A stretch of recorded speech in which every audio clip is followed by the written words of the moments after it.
In one night, the most powerful king in the world couldn't sleep, and he had no idea that a decision he was about to make would determine the fate of an entire nation and one man already marked for death. But the truth is, this story didn't begin in the palace. It began with a decision made by a woman who could have chosen to stay silent, and if she had, everything would have ended. Today's story comes from the Bible, the book of Esther. At that time, the Persian Empire ruled the world. Its king, Ahasuerus, a man with absolute power, the kind of power that could change lives with a single word. But even with all that power, there was something he couldn't see, the truth.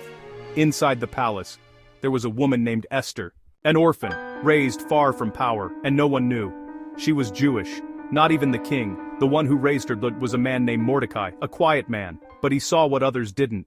He understood danger before it arrived, and close to the king, there was another man, Haman, powerful, respected, but inside him, there was something far more dangerous than power.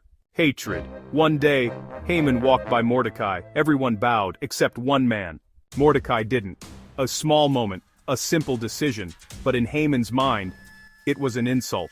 And not just an insult. A beginning. Haman didn't want revenge on one man. He wanted something bigger. He decided to erase an entire people. He went to the king. A few words, that's all it took. A law was written, sealed, a date was set. On that day, an entire nation would be destroyed. And no one knew. The queen herself was part of that nation. When Mordecai found out, he sent a message to Esther, "You have to speak." But there was a problem. Approaching the king without being summoned meant death, even for the queen. And this was the moment. The decision. Esther had two choices: stay silent and live, or speak and risk everything. But the truth is, she wasn't choosing between life and death. She was choosing between fear and responsibility. Mordecai told her something that changed everything. And who knows whether you have come to the kingdom for such a time as this. That wasn't comfort, it was pressure. Suddenly, Esther understood. Her position wasn't an accident, and in that moment, she made her decision. If I perish, I perish. And she walked in. The king looked at her. Silence. Seconds. That could end everything. Then, he raised the scepter. She lived, but the danger was just beginning. Esther didn't reveal everything at once. She wasn't confronting power. She was navigating it. She invited the king and Haman to a banquet.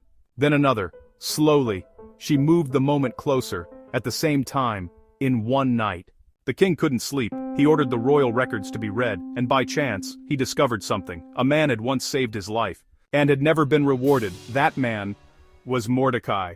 At that exact moment, Haman was entering to ask for Mordecai's execution. But before he could speak, the king asked, "What should be done for the man the king delights to honor?" Haman thought, "Under Sir, so unkand." It was about him. So he described the highest honor imaginable. And the king said, "Do this, for Mordecai." In one moment, the man he wanted to destroy became the man he had to honor. That was the beginning of the collapse. At the second banquet, Esther finally spoke. She revealed everything. My people and I have been sold to be destroyed. The king was shocked. Who would do this? And calmly, she pointed at Haman. In that moment, everything changed.